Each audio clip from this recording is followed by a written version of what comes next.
This one was in service from Hitler's napkins. Welcome to the Infantry Division Museum.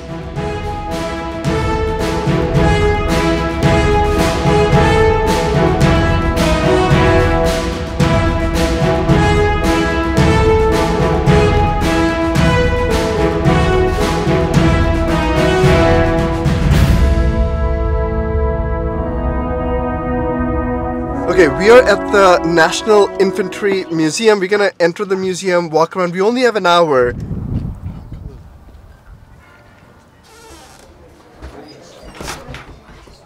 Don't forget to sign in, so they keep a log on how many people are visiting. Hi, welcome to the 45th Division Museum. My name is Ted Hibbert. I'm the curator here. Have been since January 1st, 2023. I'm glad to have you here. Thanks for coming to visit us. Early Oklahoma trails and forts. Spanish-American War of 1898. Indian Wars of 1868 and 1890. The Civil War in Indian territories from 1861. See that canteen? Yeah. People used to drink, and people drink out of that. And this is the Mexican border from 1916 to 1917. World War I from plows to bayonets, 1917 to 1918. World War I over there. 45th Infantry Division was activated in 1923. This is from Oran to Sicily. This is the Champagne campaign onto the Rhineland. This is Italy. This is the dawn of mass death. The modern machine guns from World War I. These are German, France, and English. Did you see the magazine on it? Like it's a circular magazine. Wait, which one's American? So that's, you said that's French. The first two are German. It's English. For America? No, like United British. Kingdom. The people working here are so nice. They're volunteers. They actually showed a picture where a guy got blown up and his leg is still there on top of a tree. But he got blown up by a shell. So now his is very experienced. He has been to many army museums, and he has seen what war is and war does. Especially during the Second World War, like Hitler. I give you this. So we got a pictorial review, and Alia was checking out all these. They've done a great job, France, right? Actual yeah. pictures, combat in France, combat in Naples. Germany. So this is Bill Malden, and that's a room full of drawings he did. He actually donated all of these cartoons that he did while in combat. This sterling silver frame with case was by Hitler's desk in his Munich apartment. And now if I come here, these are all actual Hitler's artifacts. These were recovered from Hitler's Munich apartment, where the 45th was sent to see by the end of 1945 to see if he was in his apartment. But he was in Berlin at that time, according to the gentleman here. You can kind of see those symbols on the chest. This tea service, this teapots. This was donated by somebody who was in Oklahoma. These are all validated as actual artifacts from Hitler's apartment. Now if I pan my camera around, this whole room is full of things. This is the Hitler's private sitting room in the Berlin bunker. There's some theories that this is where he ended his life. This mirror was taken by his office, but then stolen or taken away by the Russians. This gentleman was not in the 45th, but he was from Oklahoma, and who was there at the Berlin bunker, and he brought that mirror back from. So this mirror is the only known mirror that was taken from Hitler's bedroom in the Berlin bunker. This one on the back is just solid back. It has no opening. It has a pin on it. In the military, these wound badges, you would get like a black one for if you lost 1 or 2 of your limbs, 3 or 4 for a silver one, and a gold one down here. Yeah, gold one. For Losing? 5+ loss. So if you lose 5+ limbs, you get a gold A little medal. I Wow. don't think it's worth it. It's the You betcha. Hitler's napkins Don't be strangers. with the insignia on it. This is his bed linen and towels and napkins and china. Okay, so we just met with Ted, who's the curator of this museum, and he actually said it to us. Who knew out of nowhere, Oklahoma, they have one of the most incredible museum collections from Hitler's private residence. Look at that, bed linens, guest hotel, right? Authentic items from his summer residence. I can't pronounce that Near word. Germany. Near Germany. That was brought over by a lieutenant and was one of the first American soldiers to enter Hitler's residence. Look at this, napkins from 1940s. Everything has AH printed or sewn on it. We're being whisked away quickly. Come on, Isa. The gentleman wants to show We'll you come back something. and show you guys the rest of the room in a second. Just one at a time. Get up in this Jeep. Oh to my take a God. picture. I'll take a picture. Wait, now wait till he gets in. Take a picture. Oh of him. my God. Thank you so much. His, look here. Oh, that's an Did incredible you get the picture. airplane in the back? Yes, I got the airplane in the back. Okay, Thank you so much. you're welcome. Okay, Issa's going in next. We'll get the airplane in the back too. Oh my God. Oh, that's incredible. And this is a real authentic Jeep Rifle on it. with a recoilless rifle on it. A real authentic Jeep. And Issa's in it. Thank you so much. Yeah. Issa, you okay, buddy? And when you come out, just be careful of that Don't touch anything, okay? bomb There, over there. he's fine. Okay. The got bomb's it? not real, right? No, everything is real, but it's probably not active. It's not in operation right now. Thank you Isa. so much, Yes, sir. thank That was you to him. incredible. So this is what happens when you travel around. You meet amazing people and amazing experiences. This is a World War II Jeep. It's a real Jeep that was used during the war. The reason for this is after the invasion in France and Germany, GIs had a bad habit of leaving the windshield down and the top off and driving crazy, 60, 70 miles an hour. The Germans picked up on that, okay? So what they did, when they know that the GIs were coming down a certain road or that, they would string telephone wire across. Oh. Here, Ooh. cut the heads off. So the GIs decided, okay, American ingenuity. So they went to the engineers, they had this welded on, so when the wire hit here, come up here and cut it off.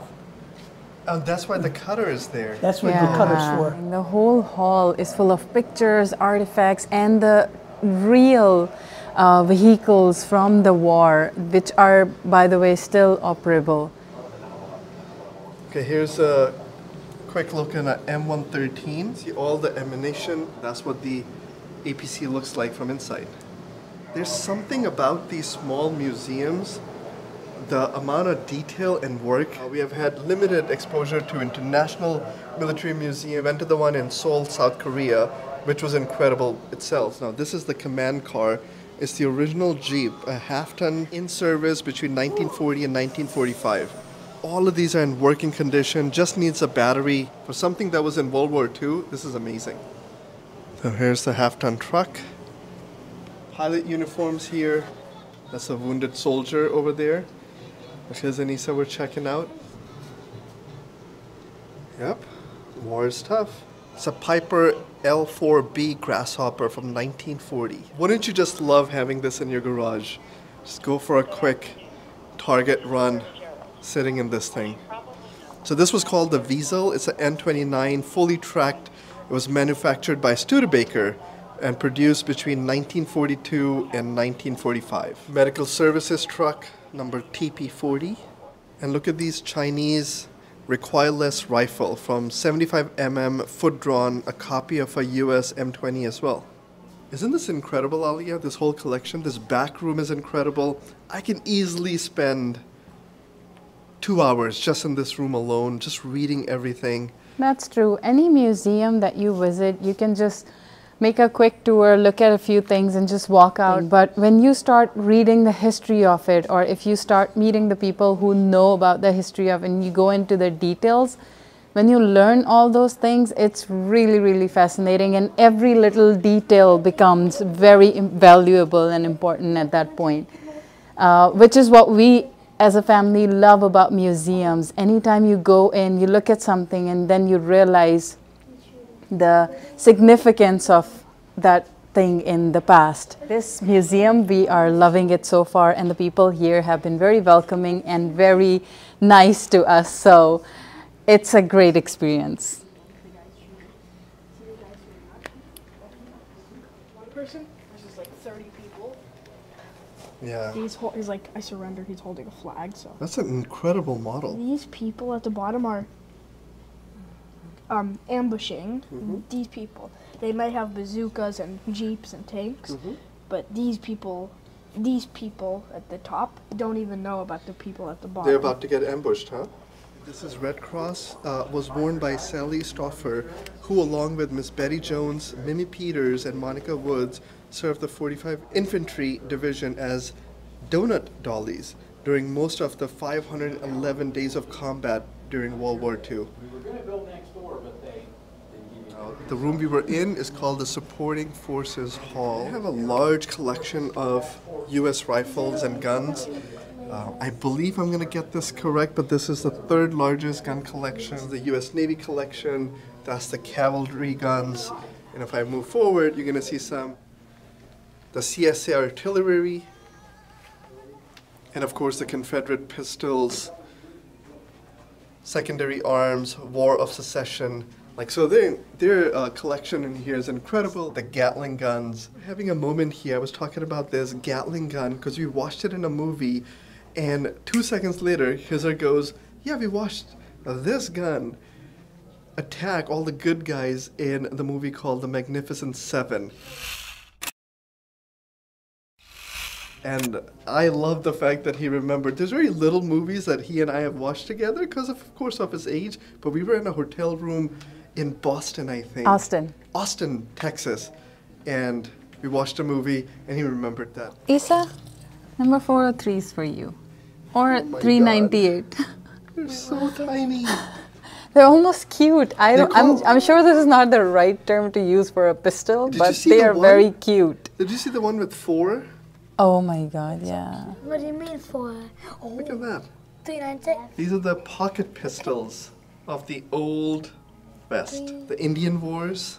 So there's this game called Brawl Stars. I'm pretty sure it's a very popular game. Uh-huh. And there's this character named Colt. You have to unlock him. Yeah. And he was actually named after this gun brand. Right. So Colt was a manufacturer that produced guns. This is the Browning machine gun, another classic that you would see in World War II movies. Look at the World War II rifles. They were not small by any means. Look at the bayonets on them. And these are the World War II American automatic weapons. These are the Allied automatic weapons, This is Russian. Russian. This Is one that is French? British. Oh yeah, British. This is British? From, like, British. Nazi- Okay, so the Russian ones are Nazis. And these are both Russian.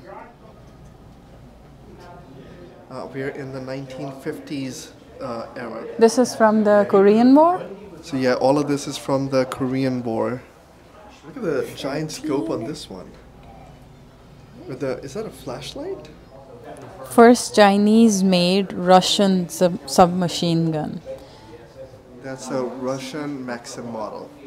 They also have a hall of commanders. How do you turn it off?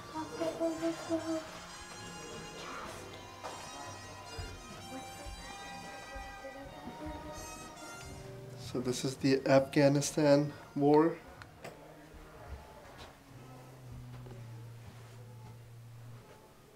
That's a Kalashnikov. And look, that's what the bazooka looks like from inside. So that's the inside of a bazooka with the grenade, the fuse, the motor, and the ignition in the back. This is what you carry on your shoulder. This is their makeshift church, actual organ or piano from the war. You can see the picture up top. Their Bible, field altar, and then the flags. And folks during service. What year is this? In Korea. 1952. in 1952. He has been an incredible host, and this is an incredible museum. I highly recommend everybody to come check this place out. Excellent. We just said goodbye to Ted. We're going to show you guys what the outdoor grounds look like. Oh, they have a gift shop. It's all closed. So they are closed, but they're letting us hang out in here for a little bit longer. This was the museum tour. It's closed now, but the grounds are open till 5 o'clock. The grounds are open. That's the insignia for the 45th Infantry. And they did say they are moving to a new location and they're expanding this out a little bit too, and taking care of some of their equipment that's just sitting outside. Open from 9 to 4:15 on Sundays. Today's Sunday, it's 1 to 4:15. Monday they're closed. The gates lock at 5 o'clock. It's free admission. We did put a little bit in the donation box, so if you do come here, make sure you donate as well. M4A1 Sherman tank. It's from 1942 to 1954. look at this helicopter. So this is a 2.5 ton 6x6 M211 cargo truck made by General Motors, and it was in service between 1950s to 1960s. Cessna airplane, it was in service between 1950 to 1972. This is a medium tank M47 Patton. This was in service from 1952 to 1977. Okay, so this is an 8-inch towed howitzer M115 with M5 limber. And this one was in service from 1942 to 1953. This is a command and recon carrier. This one was in service from 1963 to 1980. It's M114A1. This is a Scorpion.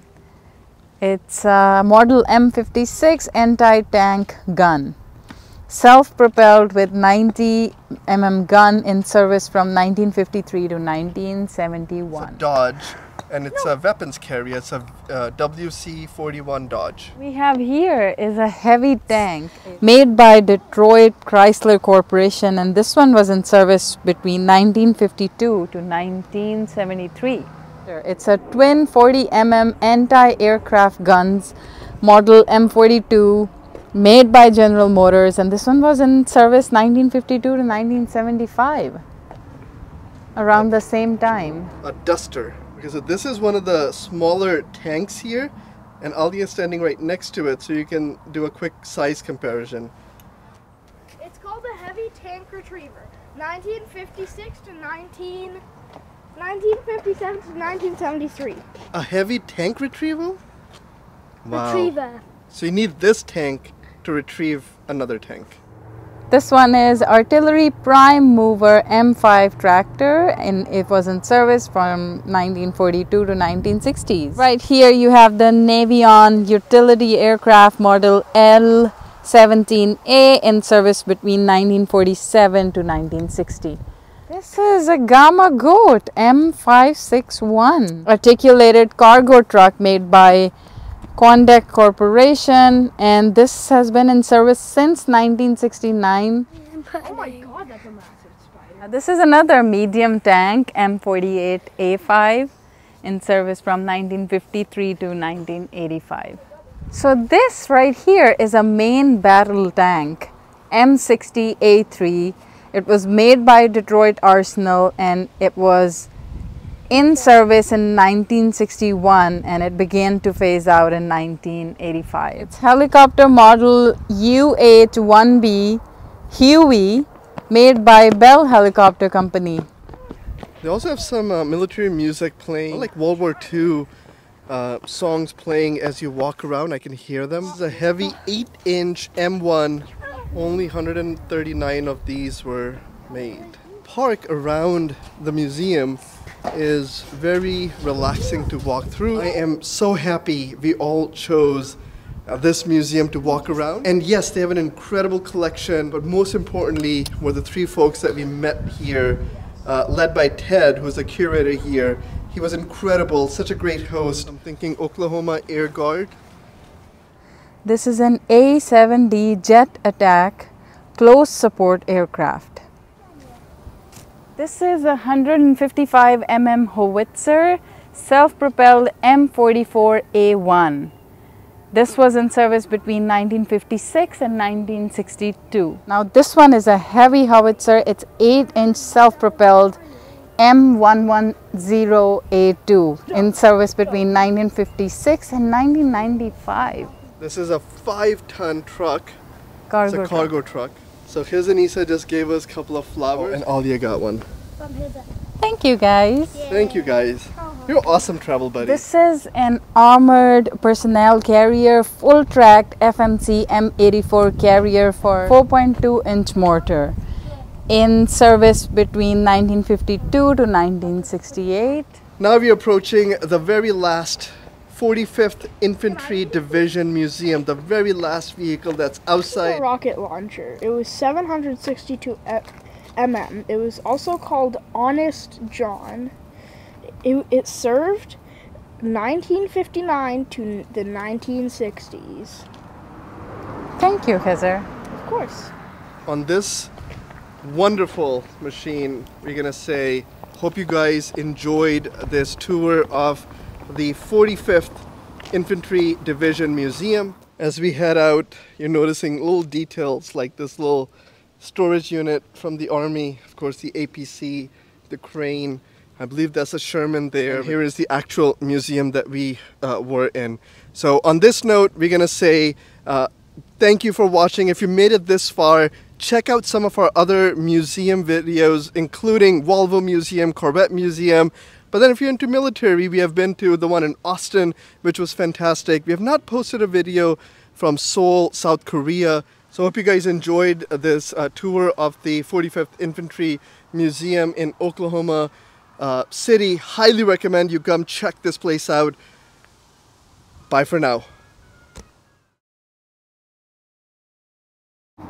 So Alia just said that she wore the right boots for this combat museum. She's wearing her combat boots next to a tank. We gotta go and watch Brad Pitt's Fury one more time. Oh, yes. I asked Anissa to take a picture. This is what they do. Wait, taking a shower, Issa? You're supposed to drink it. There you go.